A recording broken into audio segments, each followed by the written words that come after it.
खुलुमबाय। बेयो बड'लेण्ड इंखं टेलिभिजन। दिनै 16 जानुवारि 2024 सनिबारखालि सानसेनि बरादखौ नोंथांमोननि खाथियाव लाबोदों आं सदानन्द दैमारिया।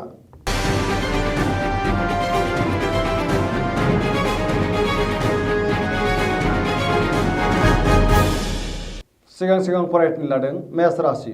दिनैनि साना जोबोर मोजां, गोसोखौ जोबोर गोजोननाय मोनगोन। देहाया दिनै मोजाङै थागोन, अब्लाबो जानाय लोंनायाव सांग्रां जानाया गाहाम। बहानिफ्रायबा मोजां खौरां फैनो हागौ। रांखावरियाव जोबोर मोजां, मोननो गोनांखौ दिनै मोननो हागोन। बेफार फालांगियाव जोबोर मोजां मुलाम्फा मोनगोन। न'खराव बिसि फिसायनि गेजेराव अननानै फैगोन। बहाबा थांनांगौब्ला दिनै जोबोर मोजां। गुबुननि गोसोखौ गोरलैयैनो बोनो हागोन। समाजाव मान मोनगोन। मावनो लानाय खामानिखौ थि समावनो मावफुंनो हागोन। सोरबा गोजाम लोगोजों हरखाबै लोगो मोनलायगोन। समाजाव लोगो लेवा बांगोन। गोसोआ दिनै जोबोर रमान्टिक जागोन। फरायसाफ्रा फरायनायाव गोसो दुंखांगोन। गोसोनि साननायफोरा जाफुंजोबगोन।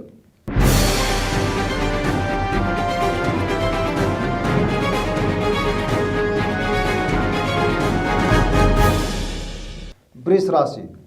दिनैनि साना मोजां आरो गाज्रिनि गेजेरजों बाबेनलांगोन। गोसोखौ जोबोर उसुखुथु मोनगोन। गुबुननि थाखाय खहा जानांनो हागौ। सांग्रां जानाया गाहाम। गोसोनि बोलोआ लोरबां जागोन। मावनो लानाय खामानिखौ मावफुंनो गोब्राब जागोन। समाजाव मान मोनगोन। रांखावरियाव बारा मोजां नङा। बेफार फालांगियाव खहा जानो हागौ। बहाबा थाङोब्ला सांग्रां जानाया गाहाम। जाब्रबथायनि आसा दङ। न'खराव बिसि फिसायनि गेजेराव अननानै फैगोन। देहाया दिनै मोजाङै थागोन। गुबुननि हेफाजाब मोननाय नङा।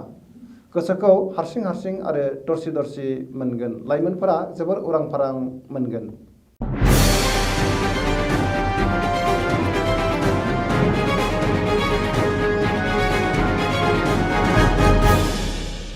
मिथुन राशि। दिनैनि साना मोजां आरो गाज्रिनि गेजेरजों बाबेनलांगोन। गोसोखौ जोबोर उसुखुथु मोनगोन। देहाया मोजाङै थागोन, अब्लाबो जानाय लोंनायाव सांग्रां जानाया गाहाम। रांखावरियाव मोजां। बेफार फालांगियावबो मोजां मुलाम्फा मोनगोन। न'खराव बिसि फिसायनि गेजेराव अननानै फैगोन। समाजाव मान मोनगोन। गोसोनि बोलोआ लोरबां जागोन। मावनो लानाय खामानिखौ थि समाव मावफुंनो गोब्राब जागोन। सेंग्रा सिख्लाफ्रा गोसोखौ जोबोर उरां फारां मोनगोन। सोरबा लोगोजों रायखोमा जानो हागौ। सांग्रां जानाया गाहाम।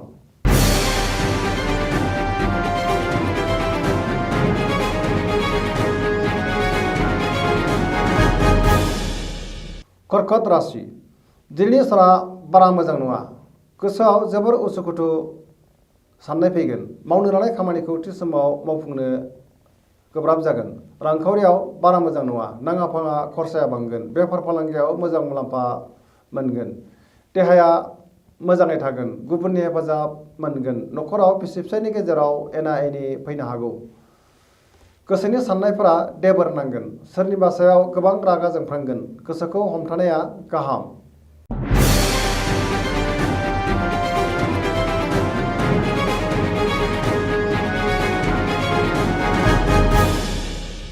सिंह राशि। दिनैनि साना जोबोर मोजां। गोसोखौ जोबोर गोजोननाय मोनगोन। मावनो लानाय खामानिखौ थि समाव मावफुंनो हागोन। पजिटिभ एनार्जिनि गोहोम गोग्लैगोन। रांखावरियाव जोबोर मोजां। बेफार फालांगियाव गोबां मुलाम्फा मोननो हागोन। गोसोनि साननायखौ गुबुननो फोरमायनो हागोन। सोरबा लोगोजों बहाबा दावबायहैनो खाबु मोनगोन। न'खराव बिसि फिसायनि गेजेराव अननानै फैगोन। बिमा बिफानि अननाय आरो बोर मोनगोन। लाइमोनफोरनि गोसोआ जोबोर रमान्टिक जागोन। फरायसाफ्रा फरायनायाव गोसो दुंखांगोन।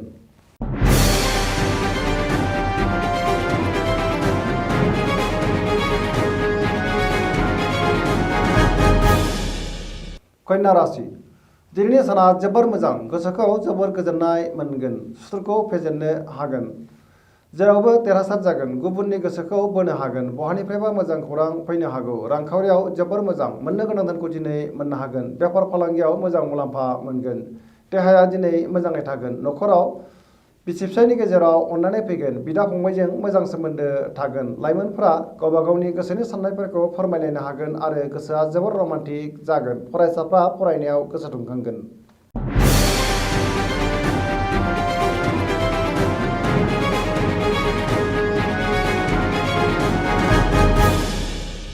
तुला राशि। दिनैनि साना जोबोर मोजां। गोसोनि बोलोआ बांगोन। गोबां धोन मोननायनि खाबु जागोन।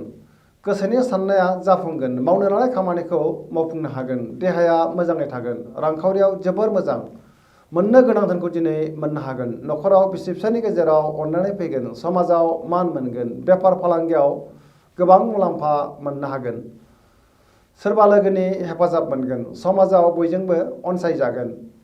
गोसोनि साननायफोरा जाफुंगोन। लाइमोनफोरनि गोसोआ जोबोर रमान्टिक जागोन।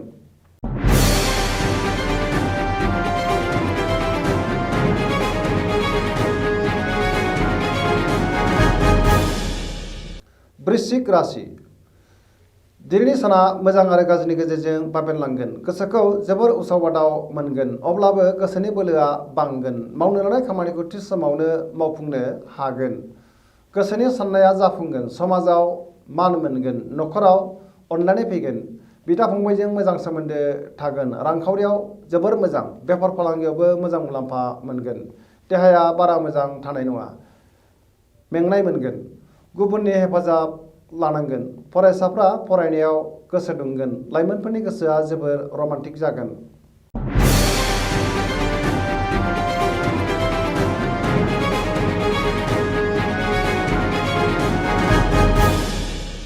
धनु राशि दिनैनि साना जोबोर मोजां।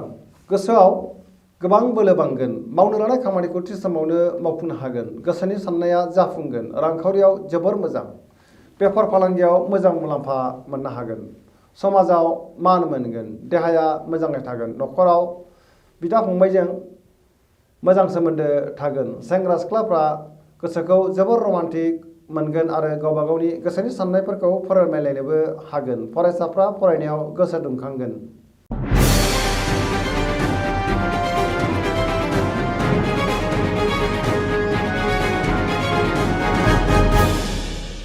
मकर राशि दिनैनि साना बारा मोजां नङा। गोसोनि साननाया देबारनांगोन।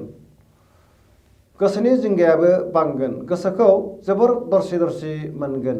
रांखावरियाव मोजां। बेफार फालांगियाव मोजां। न'खराव अननानै फैगोन। बिदा फंबायनि हेफाजाब मोनगोन। गोसोखौ जोबोर उरां फारां मोनगोन। मोजां आरो गोथों साननो रोंनाय नङा। नेगेटिभ एनार्जिनि गोहोम गोग्लैगोन। सोरबा लोगोजों एना एनि जानो हागौ। गोसोखौ हमथानाया गाहाम आरो सांग्रां जानाया गोनांथि दङ।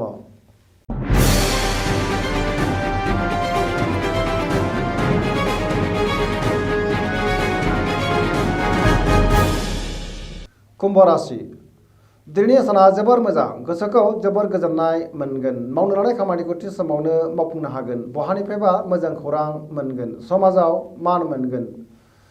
गोबां मुंदांखा सुबुंजों लोगो मोनलायगोन। रांखावरियाव जोबोर मोजां। बेफार फालांगियावबो गोबां मुलाम्फा मोननो हागोन। देहाया दिनै मोजाङै थागोन। न'खराव बिसि फिसायनि गेजेराव अननानै फैगोन। बिदा फंबायजों मोजां सोमोन्दो थागोन आरो हेफाजाब मोनगोन। गुबुननि हेफाजाब लानो हागोन। गोग्गो गोसोजों साननो रोंगोन। लाइमोनफोरा गावबा गावनि गोसोनि साननायफोरखौ फोरमायलायनोबो हागोन।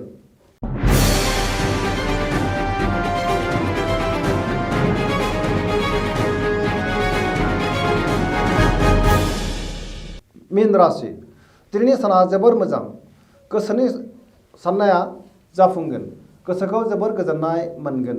देहाया दिनै मोजाङै थागोन। रांखावरियाव जोबोर मोजां। बेफार फालांगियावबो मोजां मुलाम्फा मोनगोन। गोसोआ जोबोर रमान्टिक जागोन।